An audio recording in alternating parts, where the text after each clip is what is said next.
statements. This one's pretty easy.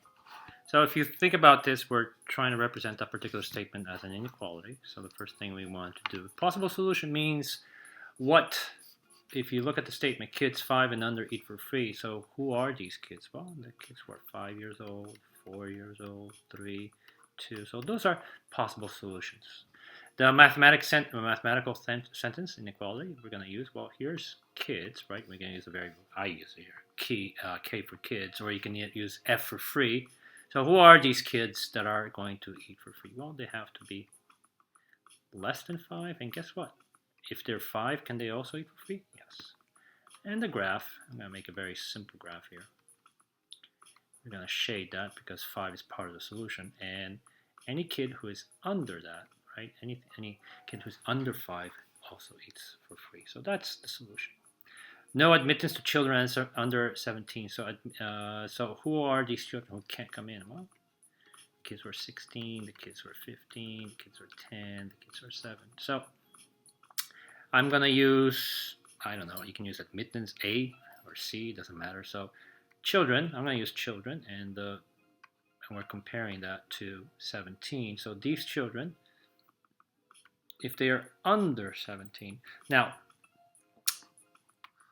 think about this for a second. If they are 17, are they allowed to come in?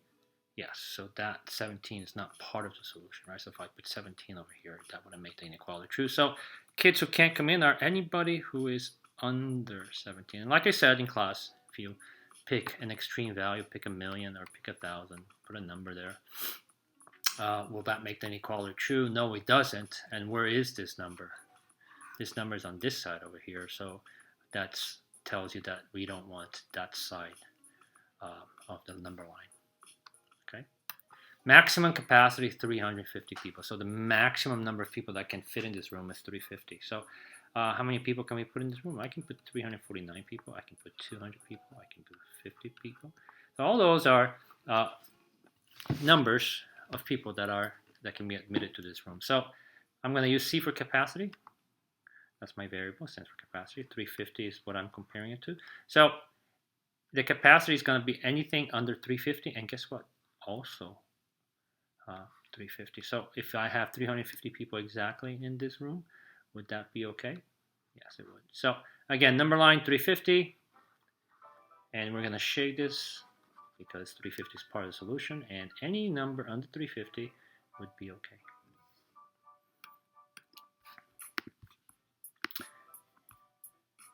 Maya has at least 50 bucks.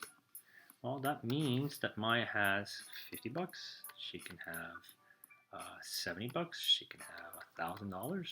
Right? So those are all the values that she can have. When you say at least 50, those are the money. Can she have 49? No. Can she have 48? Also no. So the mathematical sentence, let's use M for Maya. So the money that Maya has, and here's what we're comparing to, has to be greater than 50 or 50. So in her wallet, Maya has maybe 50 bucks or any quantity above that. And that's the graph. The item cost as little as $1. Okay, so again, I think it's more of your comprehension here that's going to come to play. So the cost of this item can be $1. It could be $1.10. It could be $1.01. Can it be 99 cents? No, because the smallest value that the item can be bought for is $1. So the item or the cost, I'm going to use C. I'm going to compare that to $1. So think about the cost of this item can be $1 or it can be greater than $1. So number line, here's $1. So this item could be $1. So yes, we're going to shade it. And it could be any value above that. All right, so I guess, like I said, nothing new here. Everything you've done this before.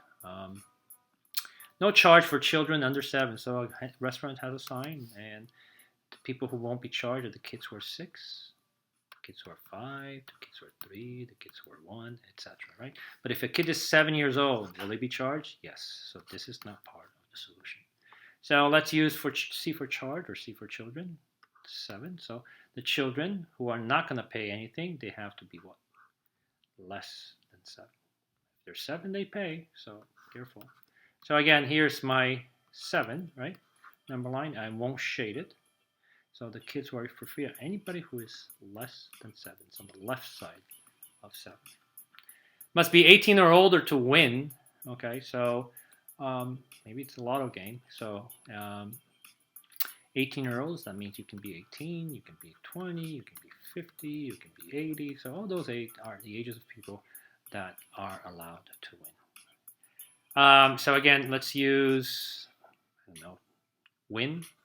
In order for you to win this, in comparison to 18, you have to be greater than 18, or guess what? You can also be equal to 18.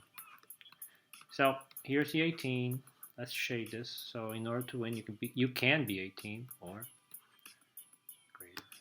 Bridge capacity not to exceed a ton. So if you want to change a ton, and I believe a ton it's 2,000 pounds. Okay, so if you're less than a ton, so I guess you can use decimal. So if you're 0.9 of a ton, 0.8 of a ton, 0.2 of a ton, right?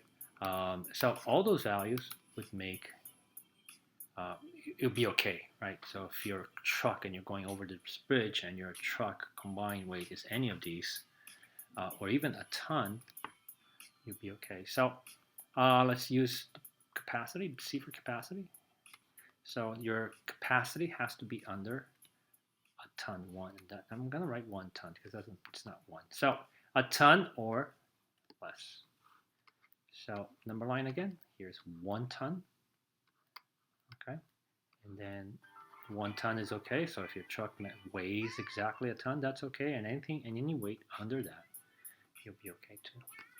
Bailey can spend no more than $10. So Bailey's parents say, hey, go to the mall, don't spend no more than $10. Can she spend 10 exactly? Yes, she can. Can she spend 9? Can she spend $6.25? Yes, she can. Can she spend $10.01? No, she can't. So let's use S for spend. I don't really like that letter S. Well, let's use it. S for spend. And in comparison to the $10, whatever she spends has to be under $10 or equal to $10. So again, number line, that's my $10. So she can spend $10. That's okay. Can she spend anything above $10? No, she can't. So we're aiming this that way. Elevator capacity, 1,500 pounds. I'm pretty sure you've seen those on elevators. So if you are 1,500 pounds, not you, I bet, but the total weight of the elevator, that's okay. So what if you are 1,499 pounds? Will the elevator go up? What if you're 100 pounds? What if, not you, the elevator. So what if the weight of the elevator is 400 pounds? Will it go up? Yes, it will. Now, if it's 1,501, maybe the elevator will not go up. It'll ring a bell and say, hey, it's too heavy. So capacity, again, let's use C. Capacity has to be under 1,500. And guess what? If you're equal to 1,500, that's okay as well. 1,500? Is 1,500 okay? Yeah, you can be 1,500, or the weight of the elevator could be 1,500, and anything under that is also okay. Oops, not there yet.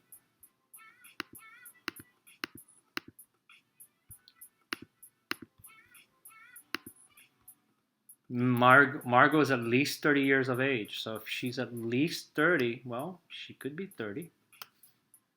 She could be 50. She could be 60. She could be 77. She could be 31. Can she be 29? Nope. Because she's at least 30 or higher. So where's my inequality? So let's go age, or age for her age. And in comparison to 30, we know that her age is at least 30, so that means she could be 30 or anything above 30. So number line, here's my 30. So we said she could be 30 years old or anything higher than that. Must be 48 inches or taller to ride. I mean, I guess if you went to Six Flags or any of those amusement parks, you've seen this sign of right? A cardboard, and there's a little thing that has you must be this tall to ride this. So if you're 48 inches, can I go on the ride? Yes, you can. So for 48.01 inches tall, can I go on the ride? Yes. What if I'm 47.9 inches tall? Can I go on the ride? I cannot. So let's use, I don't know, T for tall. And here's, I'm comparing that to 48. So the tallness, your tallness has to be greater than 48 or equal to 48 in order for you to go to the right. So again, here's my number line, circle, here's 48. So if I'm 48, will that satisfy the inequality? Yes, it will. Make that inequality true. And any number to the right of that makes that inequality true as well. All right, again, little walk, memory lane, 6th grade.